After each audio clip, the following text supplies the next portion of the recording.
parents stole my college fund, intended for my sister, the golden child, which Grandma left for us. They wanted my sister to use it to lift her spirits after she didn't get into her dream college. I, a 17-year-old, recently had an incident with my parents where they decided to give my share of the inheritance money for college, which my grandmother left me before passing away, to my golden elder sister. They wanted her to start a business after not getting into her dream college for the second consecutive year. I was only close to my grandmother, and my family and parents trying to steal what she had given me due to their favoritism didn't sit right with me. So, I decided to plan my revenge by exposing their hypocrisy in front of everyone. Now, I'm being called names for it. I'll begin with my dynamic with my grandma and my family. I was born into a well-to-do family, which consisted of my parents, my grandma, and my older sister Alice, a 19-year-old. My parents, although doing extremely well financially, never failed to remind us of their hardships since we were immigrants. Almost every conversation at our dinner table was about this, and as a 10-year-old, it didn't make much sense to me and was tormenting. There were times when I deliberately loaded up on snacks and skipped dinner just to avoid this conversation, or rather, lecture. I tried to talk to my sister about this in order to maybe bond over it, but she always shrugged me off, asking me to mind my own business. The only one in the family who shared my sentiment back then was my grandmother. She was a rather cool granny, allowing us to have snacks, making our favorite dishes, and even taking the wrath of my parents if Alice or I did anything wrong. Alice never liked me. She didn't acknowledge my existence at school and bullied me into doing her chores at home, with my parents not doing anything about it. So, it was safe to say it was just me and Grandma in my little world. Things were going well for me until the beginning of high school. Alice, being older, was about to complete hers and had started eyeing a few colleges. My grandma, on the other hand, was getting sicker with each passing day. My parents tried everything to make things better, but they only got worse, which ended up with Grandma being hospitalized. I was not able to focus on anything, as my only support system was now in danger. My grandma got better soon, but the doctor said we needed someone to take care of her at all times. I immediately offered to do that, but my parents asked me to stay out of it. Although they earned well enough, they couldn't afford a private nurse, so they decided to put Grandma in a senior home. I was heartbroken by this and did everything in my power, from pleading to throwing tantrums, to get my parents to change this decision, but nothing helped.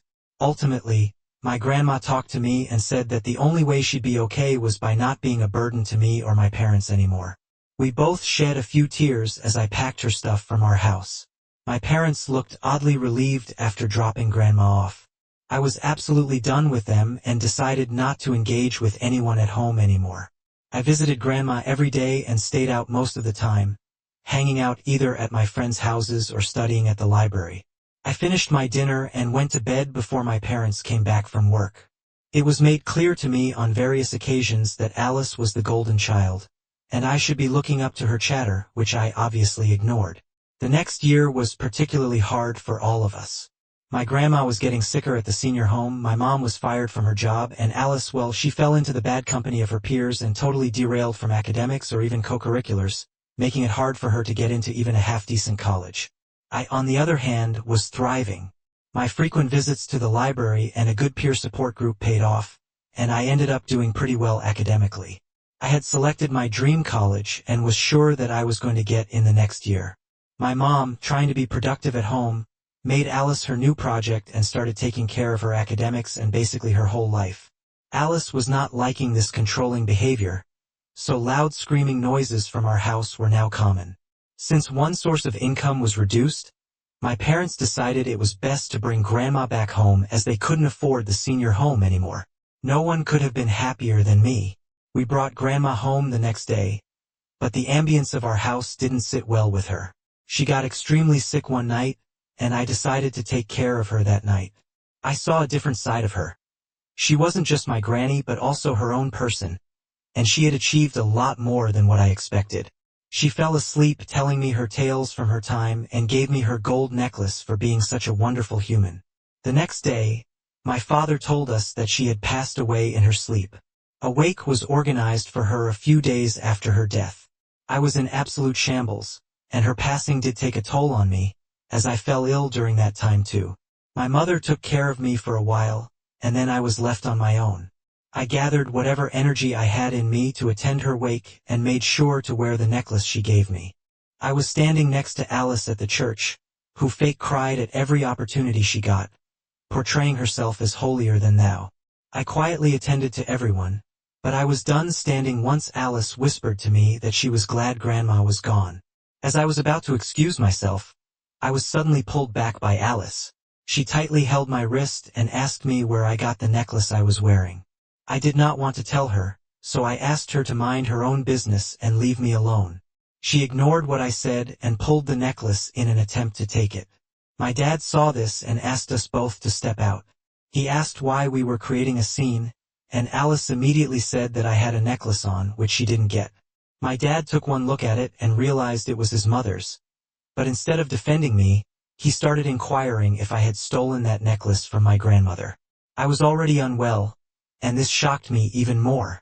Irritated, I replied that she had given it to me before passing away, and that he had no right to call me a thief without any proof. Alice interrupted and said she should get the necklace because she was the elder one. My dad turned to me and asked me to return the necklace to him. I couldn't believe he was serious and asked him to repeat himself, to which he replied that he didn't have the whole day to argue with me, and I should return it to him immediately. There was no way I was going to give my grandma's last possession to him, so I angrily said no. At this point, people had started to look at us.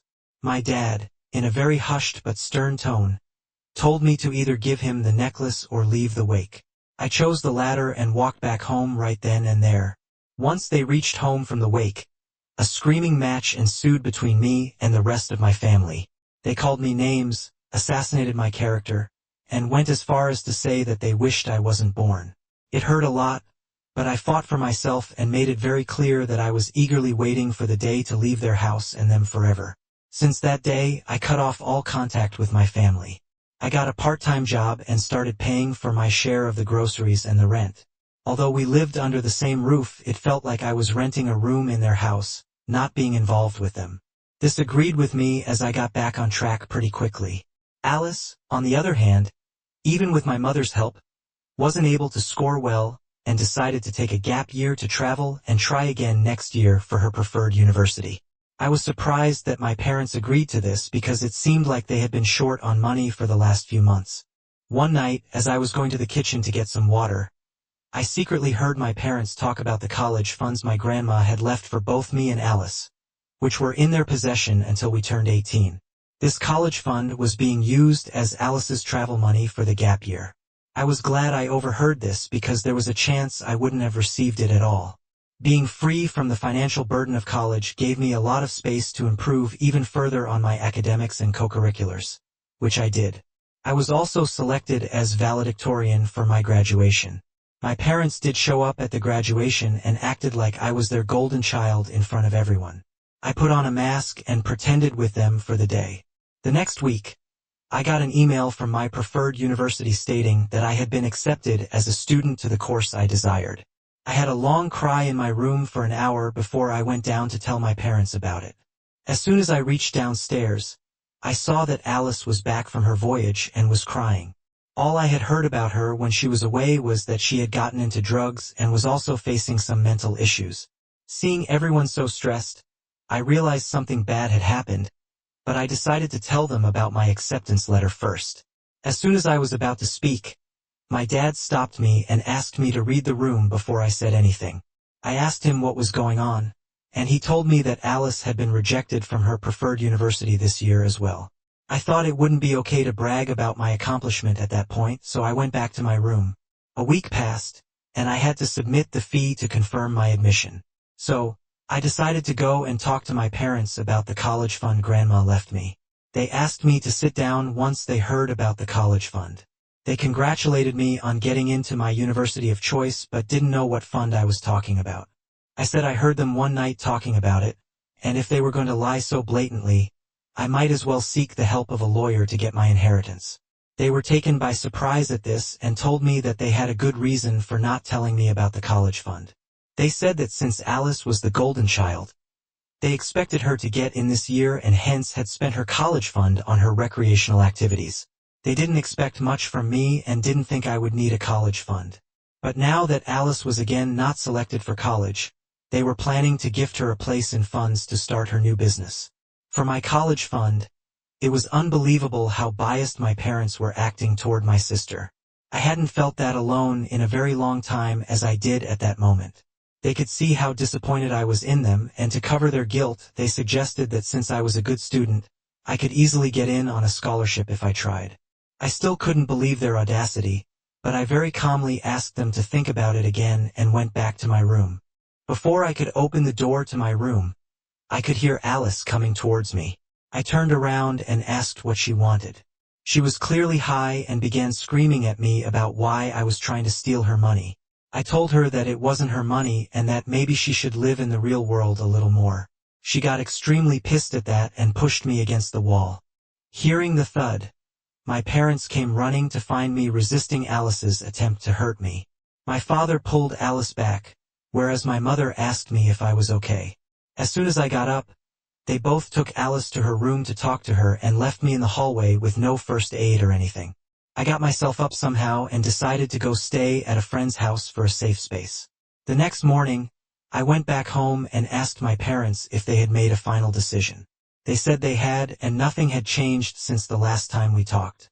Now they were more sure about giving Alice the money because she needed it more. Instead, now they had decided to throw Alice and me a joint party for my graduation and her new business, basically a way for her to build connections.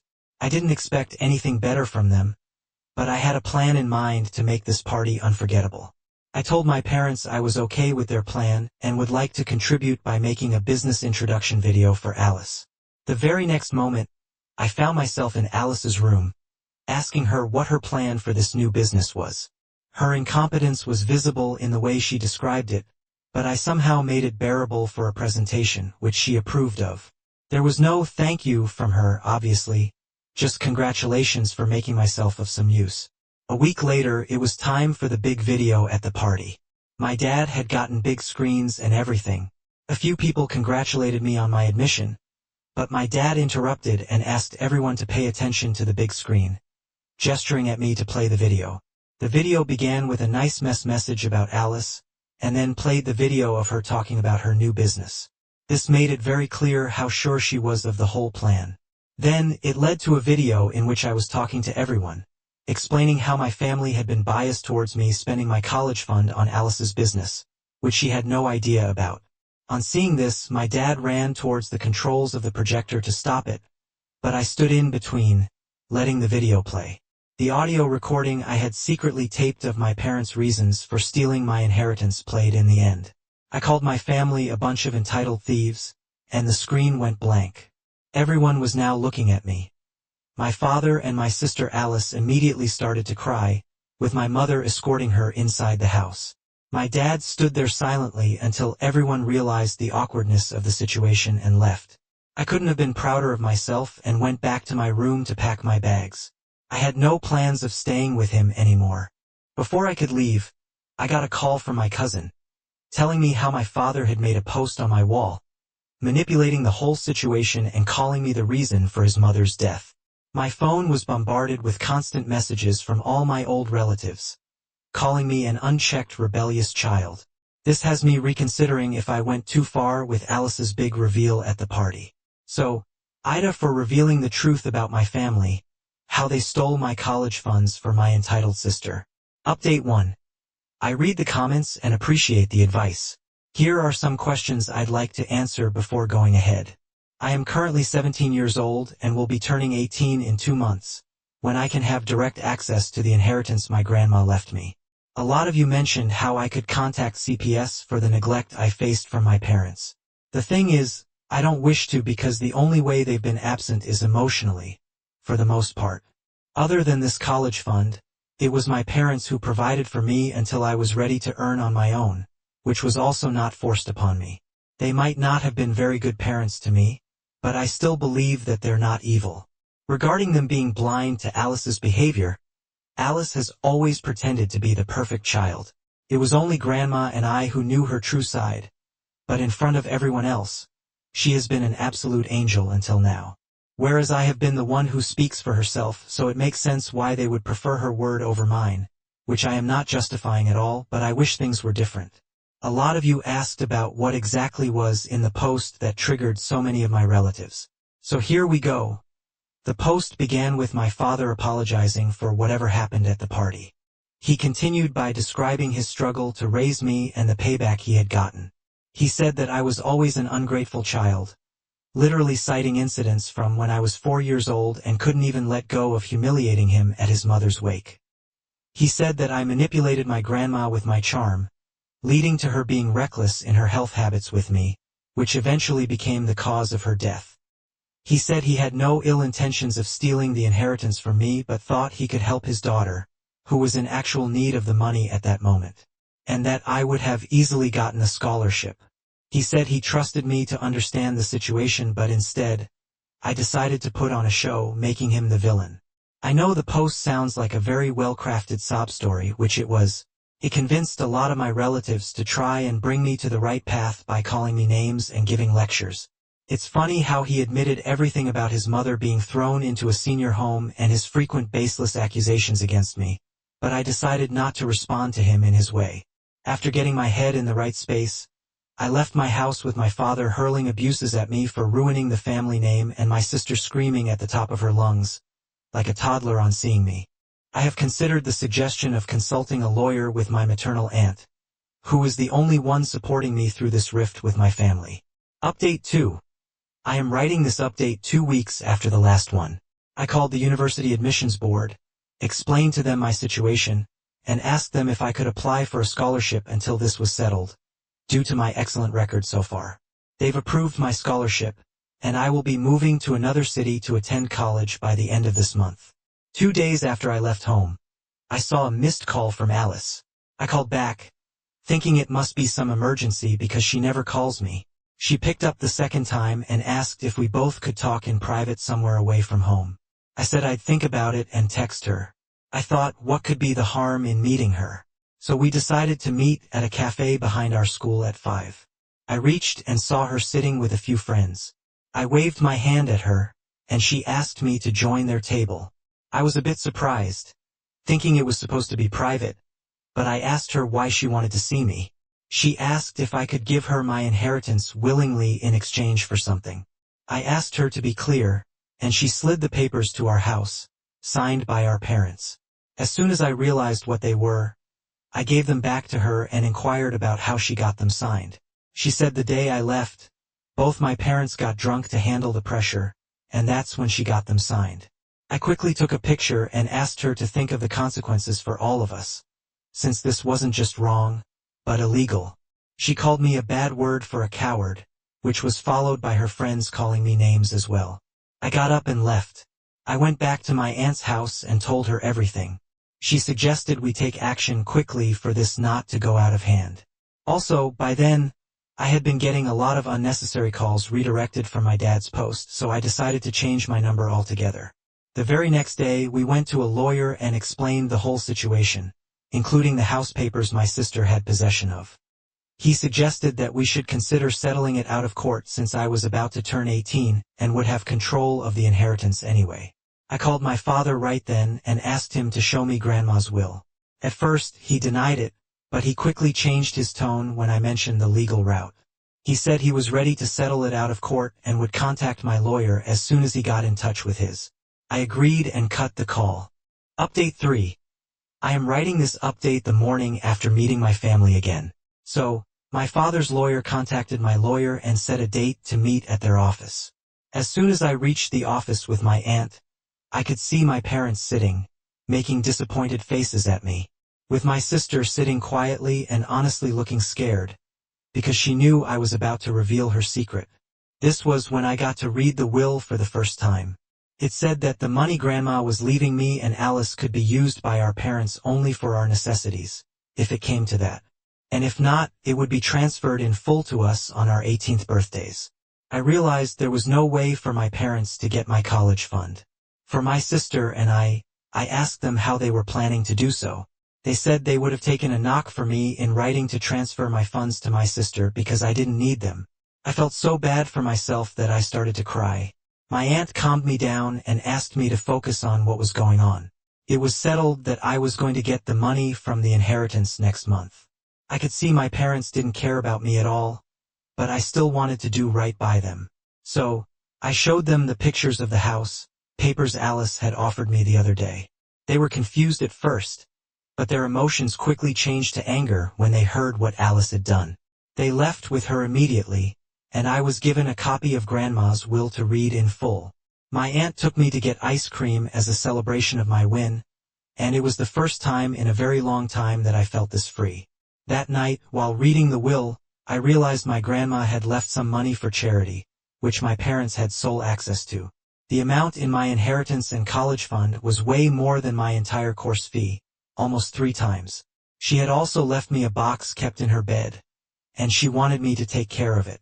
I remembered Grandma and her stories about her young adventures and how she had actually worked really hard to earn, which was going to help me, her second generation. Update 4. This will be the last update. Since the situation is now completely under control, a lot went down at my house. I got to know about it from a neighbor I was in touch with who got the information from my mother. As soon as my parents reached home with Alice, they sat down and gave her an earful for about 2 hours regarding what a disappointment she had been. They mentioned how, if they had trusted me more instead of her, they would have had a child who wasn't an absolute waste. My sister was not going to listen to this and argued with them. She said that if they looked at me and her like their children and not as projects, maybe we would have turned out to be better adults. My father asked her to not drag my name through the mud with hers and asked her to give him the papers for the house immediately. She got quiet and didn't utter a word, even after repeated questioning. They finally decided to call the cops on Alice. She didn't say anything at the police station either, until she was made aware of the charges she'd face for scamming her parents. She immediately told them that she had sold them to some guy she knew for alcohol. They took her to the guy's place, which was a grocery store. He had kept the papers safe with him since he thought it was bizarre that someone would give their property papers for a $40 bottle of alcohol and felt something was fishy. As soon as my father got the papers back, he decided not to press charges against Alice and took her back home the next day. I got a call from my father asking me to come home since they wished to talk to me. His voice sounded gentle, so my aunt gave me the go-ahead to actually meet them. When I reached home, my mother started to cry and hugged me, with my father waiting in the living room. They both apologized to me profusely for whatever had gone down in the last few years and expressed their wish to rebuild our relationship from scratch if I wished to do that. I agreed and decided to reconnect with them before moving to college. I asked about Alice. They told me that she had been admitted to rehab for her addiction and wouldn't be back until the next summer. My dad also deleted his post and instead posted another one, apologizing to me for whatever had happened. I told him there was no need for it, but he insisted, so I didn't say much. I didn't get any apology calls from the people who were bashing me before, and I happily let it go. I also went to Grandma's room and got the box mentioned in the will. On opening it, I realized it was a stack of notes from Grandma's youth until her death, describing her life journey. I read those that night and cried, remembering her. The next day, I asked my parents what they were planning to do with Grandma's charity money. They said they had no plans for it, but I suggested giving it to a group of service homes because that's where Grandma got a second life. They both agreed that this was indeed the best use of the money, and we donated it the next day. I also told them about the notes Grandma had left and how touching they were. I suggested that since Alice had nothing much going on for her, she could take those notes and publish them into an autobiography of sorts, with the help of my parents. They were overjoyed at this and assured me that they'd talk to her about it once she came back. I made the decision that once I got the inheritance from Grandma, I would give some portion of it to my aunt, who was my rock during all this chaos, and some of it to my parents in the spirit of building a new relationship and for them to use it for Alice's future. I also got to see Alice on my way to college. I could see the change in her as she was looking healthier and happier and was surprisingly more welcoming to me. We talked a lot about our childhood and she apologized, but I told her it was all water under the bridge, and that the main concern right now was for her to get better before leaving. I told her about publishing Grandma's autobiography, and she said she was looking forward to it. She then bid me farewell and I finally left for college, looking ahead in life and keeping my grandma with me in the gold necklace she gave me on her last night.